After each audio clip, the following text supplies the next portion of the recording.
All right.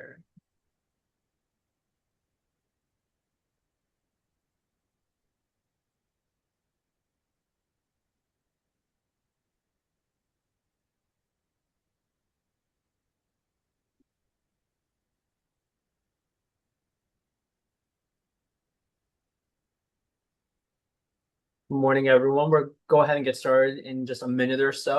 We'll wait for more people to kind of get in here.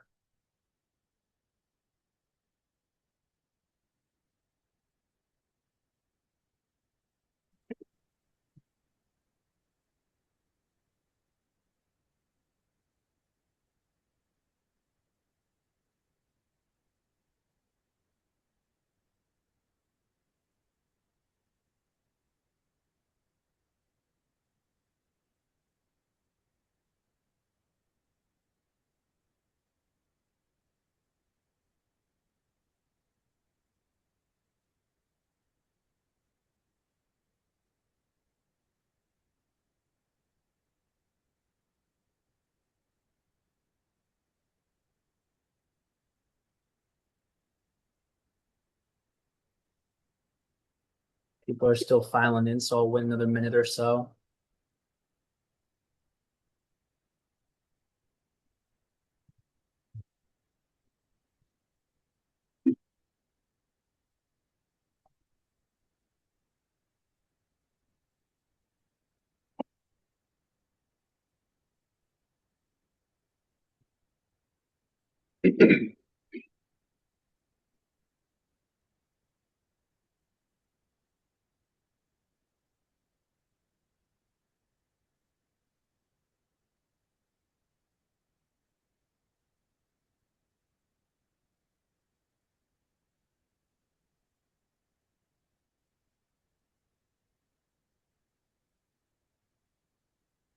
All right. Seems like it's been trickling out, so I'll go ahead and get started here. Well, hello, everyone. Welcome. I hope you all are having a great morning and that you are doing well. Welcome to the JMU Counselor Education Program's April webinar. So the title of this one is going to be Creating Strong Schedules as well as Looking Ahead. For those of you who might not know, my name is Andrew Austin. I serve as an admissions counselor here at JMU, and I oversee Prince William County, Stafford County, um, Fredericksburg area, Spotsylvania County included as well, and then all private schools in Northern Virginia outside of Loudoun County. And if you count Fauquier County in Northern Virginia as well, I do not recruit Fauquier County. I've had this region now for about 2 years, but before that, I was recruiting students from the state of New Jersey, where I also was doing that for about 2 years. I also now serve as one of the co-coordinators of the counselor education program with Adam, and he's actually who I'm here with today. He will be doing the presentation, and I'll have Adam introduce himself in just a moment here. But throughout the session, there's going to be a lot of information that you're going to be given. So if you do have any questions, I highly encourage you to use the Q&A chat box function that should be available to you. Please put any questions that you have in there. I will either go in there and answer them, via typing them out and responding that way, or depending on the question, we might want to answer them during the Q&A part of the webinar. So we might just save them for then, and I'll ask them in a more general and open forum. One last final note, the webinar is being recorded and it will be uploaded to our website shortly after the conclusion of the webinar. So if you have colleagues who were unable to make it for whatever reason, it'll be found on our website for them to go back to at any time, or for you to go back to at any time.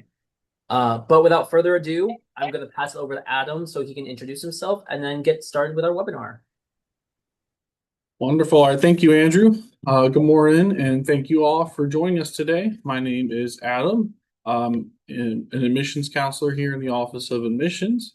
I co-coordinate the counselor education program with my colleague Andrew here. I'm also an alum from JMU, and I'm in my 4th year here with the Office of Admissions. I currently oversee recruitment in Roanoke and Southwestern Virginia, as well as Delaware and DC. I have also overseen Maryland and New England in our office. So I'm familiar with different populations of students and different curriculums and class offerings, both in-state and out-of-state. So our application review does vary based off of in-state versus out-of-state. So I will go over that today as well. So in terms of creating a strong academic schedule, I'm going to focus here on what JMU is looking for specifically in terms of the academic progression and what is going to make a student a competitive applicant to our university. I'll touch on the basics of what we're looking for in terms of the academic record too. I do want to address that there are some case-by-case scenarios that you might run into when you're helping your students craft their schedule. I'm going to provide a more general overview. So if you do have questions, please, like Andrew said, use the Q&A chat function. Andrew can answer them during as I present, or they'll be addressed at the end when we'll have a Q&A section. So if you have more specific questions regarding your school or applicant, I'd suggest reaching out to your admissions counselor, whose contact info can be found on our website. I'll have Andrew put a link to that in the chat. Our admissions counselors are assigned to your specific geographic region. So please make sure you're contacting the right counselor by using the counselor search function on the website, because they'll be the best person to really advise you and your student and help you with those more specifics and case-by-case scenarios. Yeah, I recommend doing that because we're all here to help you, help your students with this process, and we really value everything that you do, and we really see you as our partners. So we're really happy to answer any questions that y'all have. So without further ado, I'll go ahead and jump in. Okay, so first I want to talk about what JMU looks like, what JMU looks for when reviewing applications. At JMU, we try to keep our process as straightforward as possible, but this will vary from institution to institution. So it's important to have students reach out to admissions counselors at every school that they're interested in applying to. So in regards to what we at JMU are looking for in terms of core academic areas, I'll go over that now and what that looks like and what competitive applicants are going to have taken for a strong course curriculum. First off, English. English is pretty straightforward. We need to see 4 years of an English class. So most schools will require 4 years of English for graduation. So that's what we're going to expect to see as well. Math. Math is a very important factor for us when it comes to our review process. As part of our general education requirements, all of our incoming students are required to take a math class, and these courses are typically related to statistics or calculus, and professors assume that there is prior knowledge at the high school level beforehand. So that's why they need to have taken a course beyond Algebra 2 in order to be successful here at JMU. Typically, what that looks like, it's usually going to be something along the lines of like a pre-calculus course, probability and statistics, trigonometry, or discrete math. It really can vary, but the main rule of thumb that we have is that the highest math that we want to see in high school for a competitive applicant needs to have Algebra 2 as a sole prerequisite. Usually students get up to the AP level or college level coursework within math progression. Those are usually going to be acceptable, but ultimately we need to see that math that has the Algebra 2 listed as the sole prerequisite. Some of the irregular kind of maths that we typically run into are the ones that require a this or that prerequisite. For example, a math class that requires algebra functions, data analysis, or Algebra 2, if it has that or in there, that's where it can cause some issues for us. So we really need to see the completion of Algebra 2 in addition to the math beyond that Algebra 2 level. With that said, a common question that comes up is, do students need to have that course beyond Algebra 2 completed by their senior year? No. The highest math can be during senior year. Typically, a lot of students will go through Algebra 1, Geometry, Algebra 2, and then they'll be in pre-calculus during their senior year. So even though we don't have that final grade yet, we'll still review that as completing a math beyond Algebra 2. And then for lab science, so for our in-state Virginia applicants, when it comes to lab science, what we're looking for with the core academic progressions is going to fall in line with the Advanced Studies Diploma for Virginia. So because that diploma is available, typically we know that students have those types of courses available. So that's the reason for the process for Virginia applicants that we want to see 4 years of a lab science. And there are a lot of different options and iterations for lab science offered to students. So for us, we're not really focused on a specific progression of lab sciences. We just want to see that there are 4 years of a lab science and that they have a lab component to them. And then when it comes to out of state, 3 years of a lab science is what we're looking for our out of state applicants. And then social sciences. So social sciences are generally pretty broad, but we do want to see 4 years of that. Social sciences usually doesn't cause too many issues when it comes to the review process because there are so many classes that fall under the social sciences umbrella.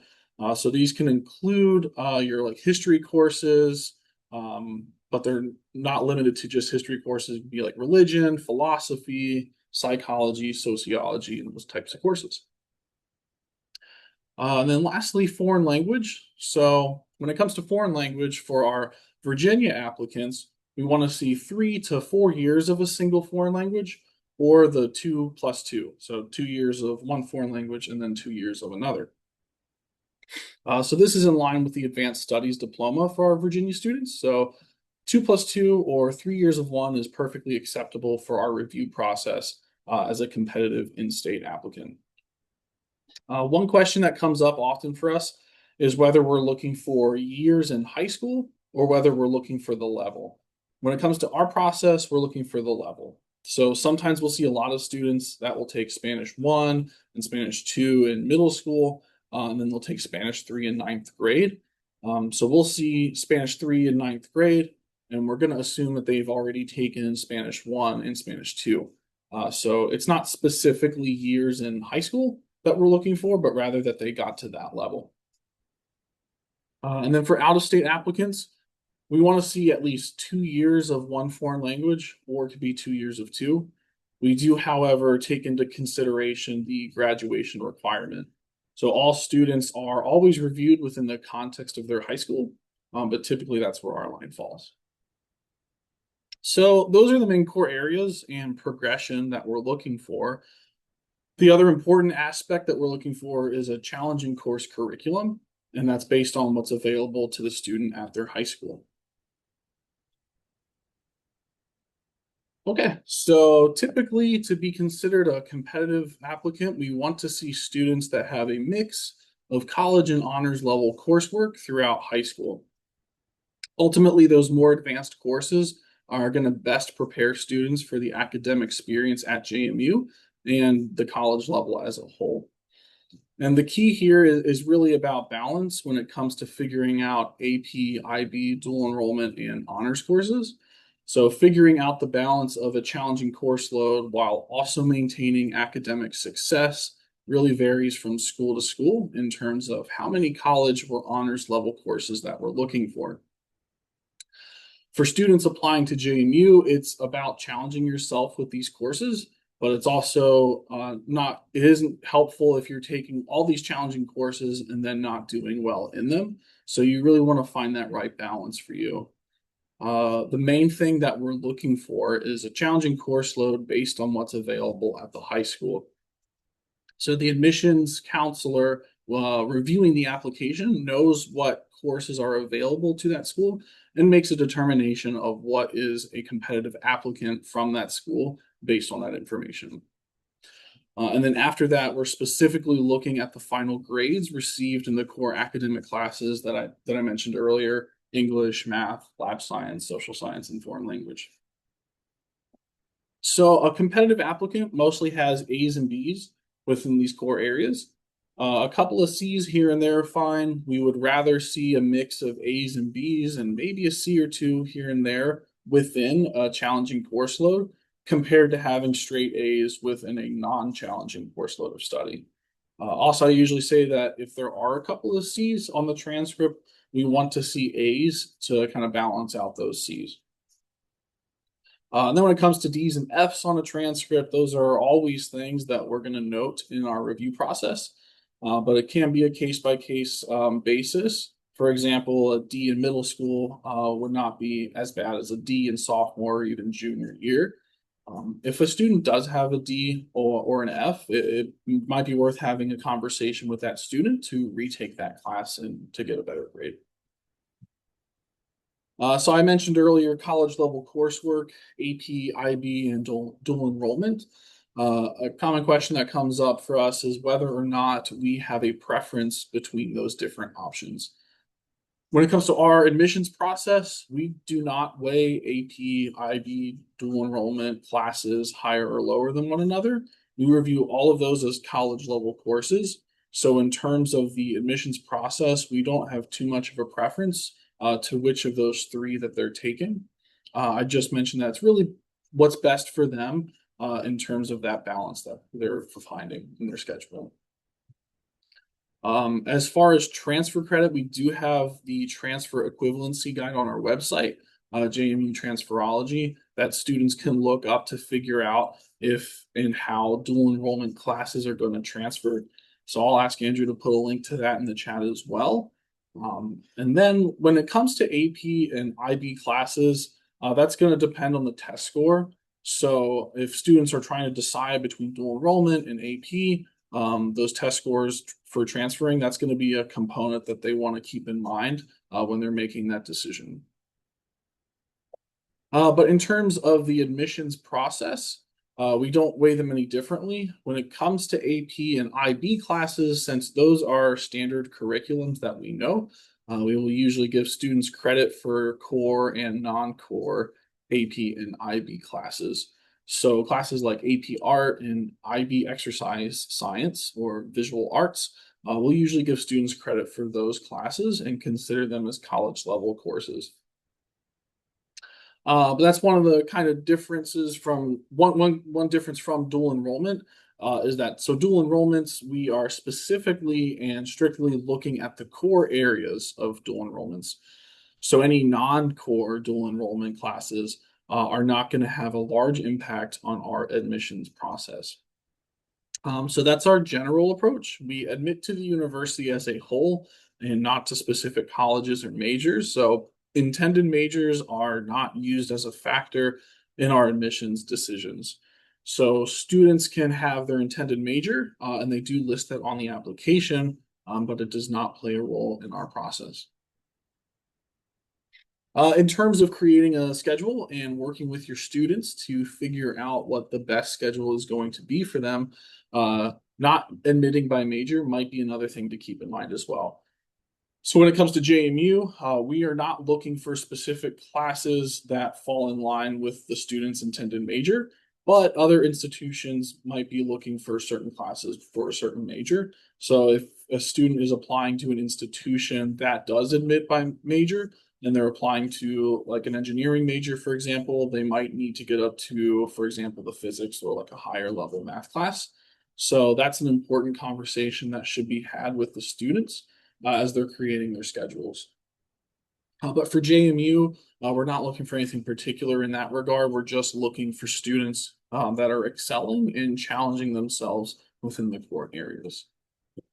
So that really covers the main things that we're looking for when it comes to admission at JMU. I did want to transition and talk a little bit about some frequently asked questions in regards to creating a strong schedule. So first, we have online versus in-person classes. So when it comes to us, we typically don't look at online and in-person classes too much differently in terms of the admission and application review process. So for example, if we see students taking an online AP stats course or something along those lines, then we're not going to give them less credit for completing AP stats online. I think with with online classes, we'll consider them pretty equally. But I think the important thing for you all is figuring out what is going to be best for the student. So creating a foundation in one of those early level classes is going to be important for the student that's pursuing a specific major. It might be important to figure out, are they going to build a strong foundation in an online setting or in an in-person setting? So that's kind of the thing that might be worth talking about if a student is considering an online class. So while we don't have a preference, JMU's classes are predominantly in-person classes, so in-person classes are going to serve them better. But in terms of our admissions process and online classes versus in-person classes, we're not going to look at those differently. And the same can be said for summer classes. Typically, they're going to be much shortened and quicker versions of the classes. So I think it goes back to what kind of a foundation does that student want within whatever class they're taking. For example, if a student is interested in pursuing the STEM areas, or they're looking into, for example, pre-pharmacy, and they want to take that first year chemistry class over the summer, that might be something to keep in mind. Are they really going to get that chemistry foundation that's so important to their career goals and future goals?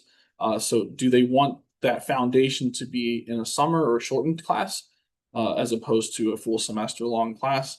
That's something that might be worth talking about as well. But I think, again, when it comes to summer classes, we're not going to view those as less than semester or yearly classes. So if we see that they've completed, for example, AP Stats over the summer, we will give them credit for that AP Stats class. Another one that comes up is, what are we looking for from schools that might not have an abundance of college level or honors level coursework?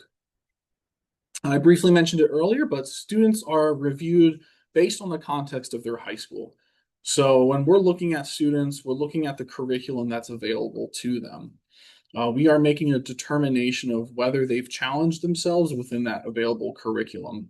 So I mentioned it earlier that I oversaw New England during my first year working at JMU, and I saw many different schools that did not offer your typical AP, IB dual enrollment or honors classes, and we take that into consideration. If there's really no differentiation in terms of the levels of classes, we'll look at those core academic progressions and make a determination of whether students have challenged themselves there. But again, that's a great question for your admissions counselor. So all of us within the Office of Admissions here, it's really our job to get to know your school's curriculum and to determine what a challenging course load looks like for your school. And we all have our information on our website, so you can easily find out who your admissions counselor is based off of your geographic region. Okay, another question that comes up is completing foreign language requirements earlier than high school. So what does that look like if they stop their foreign language progression early on in high school? In terms of the core area progressions, if they're meeting the 3 years of one or 2 years of two, or for out-of-state applicants, the 2 years of one, then it doesn't have an impact in terms of our review process. With that being said, there is the component of taking a challenging course load. So if a student is taking more than what's required, we will definitely consider that as part of taking a challenging course load. So even though they've already met the core area progression, going into those higher level classes is going to be beneficial in terms of boosting the course curriculum of the high school transcript. Okay, and then lastly, the last frequently asked question that comes up a lot is concerning 3-year graduates. So what is our approach and how do we look at that? When it comes to students that want to graduate a year early, sometimes there can be benefits to making that decision for some students. But the thing to keep in mind is with those students is that we're going to hold them to the same standard that we are holding other applicants from that school to. So essentially, for students who are graduating in 3 years, we are still going to be looking for a challenging course load, and we're holding it to the same level that we hold our applicants to who are doing the full 4 years. So students that are graduating in 3 years really need to make sure that they have challenged themselves very well within those 3 years. We often run into issues where we see students that graduate in 3 years where they don't take as many college or honors level courses because they have that one less year of coursework. We're still going to hold them to that same standard that we do for our regular 4-year grads, as well as the academic core area progressions. So another thing to keep in mind is that we're still going to be looking for that year beyond Algebra 2. We're still looking for 3 years of a single foreign language or 2 years of two for in-state applicants, or if it's an out-of-state applicant, 2 years of one foreign language. We're still looking for all of the same core area progressions, regardless of regardless whether or not if a student is graduating in 3 years or four. So while there may be some benefits to the 3 year graduation for some students, there can be instances where it becomes a problem. Again, your admissions counselor is a valuable resource for you in terms of helping with your job. We really try to make our position as transparent as we can, so we're happy to provide any feedback throughout the process. So in terms of those case by case scenarios and things that come up, please definitely reach out to your admissions counselor. So that is all I have for the frequently asked questions. So we'll go ahead and we'll open it up for Q&A. So if you all do have any questions, please feel free to put those in the chat and I will answer them as best as I can.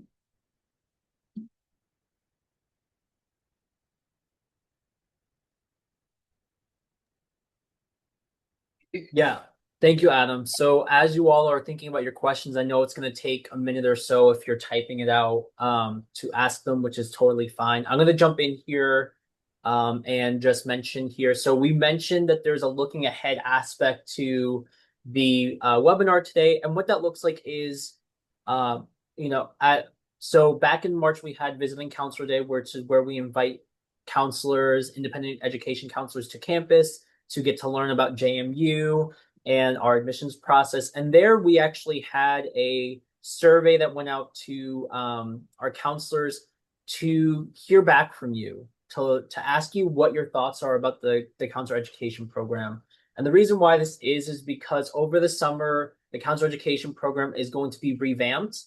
We're looking to change different things, add some things, maybe swap out some things, but we want to hear from you. What have we been doing that's been working with our newsletters? The same thing with our webinars. What are things that weren't as helpful or insightful or meaningful that you might want switched out in future iterations? Who do you want to hear from that we haven't had in the last couple of years? Just we want to make this more meaningful and more engaging for you all, so that when you go talk to the students, you feel well prepared and you're getting the information that you want to disperse out. So in an email following the webinar, thanking you all for coming, or just following up with you all together. It'll also probably be in our May email for our newsletter. We're going to send out that survey. It's going to be a Qualtrics form. If you came to Visiting Counselor Day, that would be, you could fill out again if you have more information, but it's a pretty similar version to that same survey. But if you didn't come to Visitor Counselor Day, we would love to hear back from you as well. We really are looking into your feedback. One of the feedback, just to give you all an idea, is shortened webinars. So we tailored this one today to kind of fit within a 30-minute window. And we might go a little bit over here, but point is less than an hour. So we did that. But I do see some questions in here. So I'll go ahead and ask Adam here. I'll answer this one just because I answered the chat already. So the original question to this one was, do AP or dual enrollment classes like DE entrepreneurship or AP business carry a lot of weight in the review process, or is the emphasis on AP/dual enrollment core subject courses? So my response to that, if you all didn't see, was that AP business would count as a college level course because it's delineated as an AP course. And we count all AP classes as part of our rigor, the student taking rigorous courses. But like Adam said in the presentation, dual enrollment classes, when we look at those, we are looking specifically within the core academic areas of English, math, lab science, social science, and foreign language. So dual enrollment entrepreneurship we see it as the college class that it is, but we're not counting it necessarily as heavy as the AP version of business because it's the dual enrollment and we're only counting core academic areas. So the follow-up question to that would be, so what would be the value or benefit for a student taking DE entrepreneurship 1 or 2? The answer to that is going to be dependent on the student, right? If they're looking to go into our business management major or one of our business majors and do an entrepreneurship minor, that still might be a good foundation to have. Just because it doesn't necessarily weigh as strongly in our admissions process doesn't mean it's not going to be potentially helpful for them going into these classes once they're at JMU. So even those classes that don't have a direct uh, like transfer equivalency, kind of going back to that transferology question, they can potentially come in as extra credit as well, which could help with graduation requirements because there is a set amount of credits they have to complete before graduation. So that's where it could be helpful, or just having a foundation of those classes and that type of content going into if they're doing an entrepreneurship or business major minor. So there definitely is value and benefit for the student if that's the route they want to go down. Just in terms of our review process, it's not weighed as heavily as if they took dual enrollment English 101 or 102. I hope that clears up things there for you. If you have more questions, please feel free to uh, add another question in the chat here. All right, so Adam, I'm going to ask this one to you just because you're the presenter here.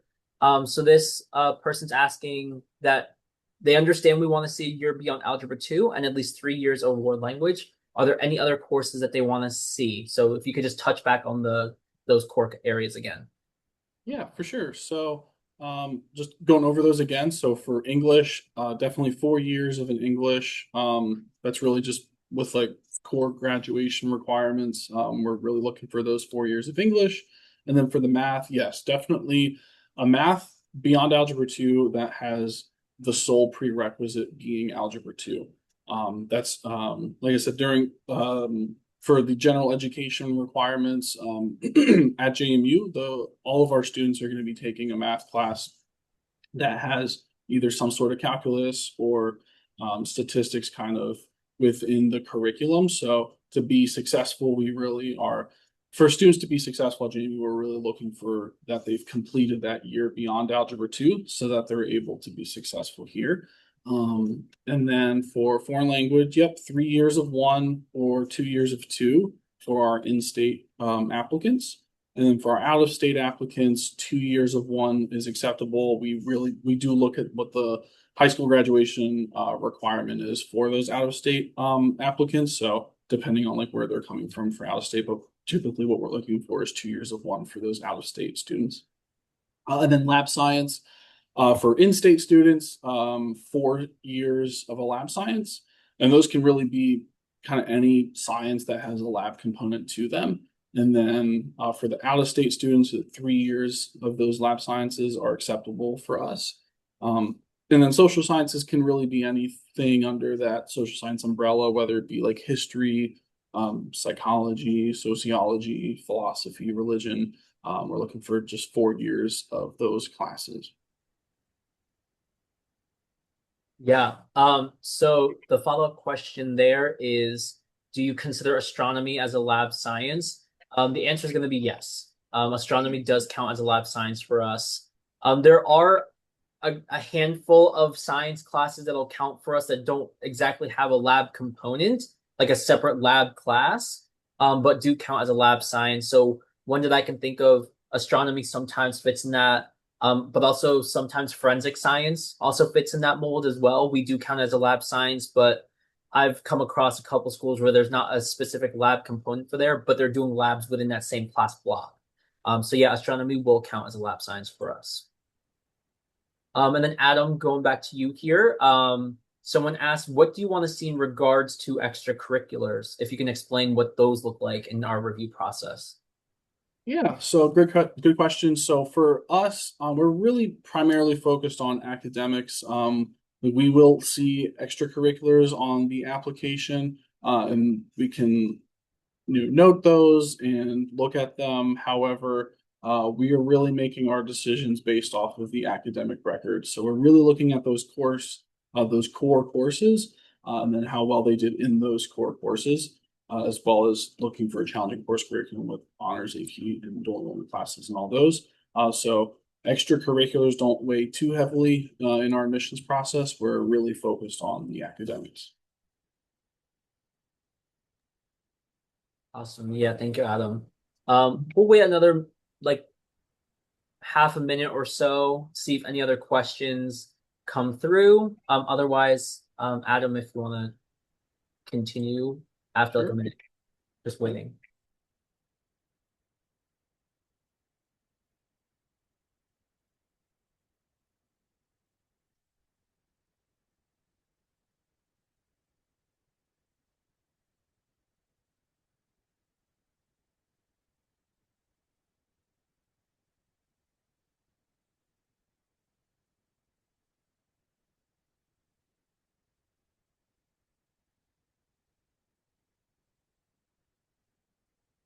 Okay. Well, if there aren't any other questions, hopefully it means we've covered everything thoroughly. So I'll just kind of keep on continuing here. We're at the end here. I just wanted to make one more mention. Andrew talked about it here earlier, but if you were at our visiting counselors day, if you attended, you likely did the survey. However, if you weren't, like Andrew said, we're looking to revamp over the summer. We'd love to hear your feedback about what's going on well and what we improved on and what you'd like to see in the future. So just please keep an eye out for an email from us for a quick survey regarding our counseling education program.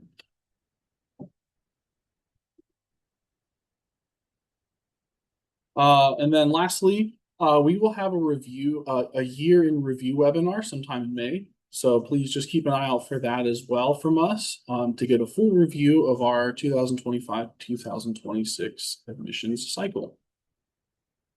And with that, that is all we have for you today. Thank you for taking the time to join us with our webinar, and thank you for your continued partnership. We appreciate everything that you all do. Awesome. Yes, I just want to reiterate Adam's point there. Thank you all so much for coming today. Thank you for all your support and partnership throughout the year. We'll see you back in May. Again, time and date to be determined. But if you have any questions, feel free to reach out to your regional counselor. And be on the lookout for this uploaded on our website soon. But have a great rest of your day, everyone. Bye.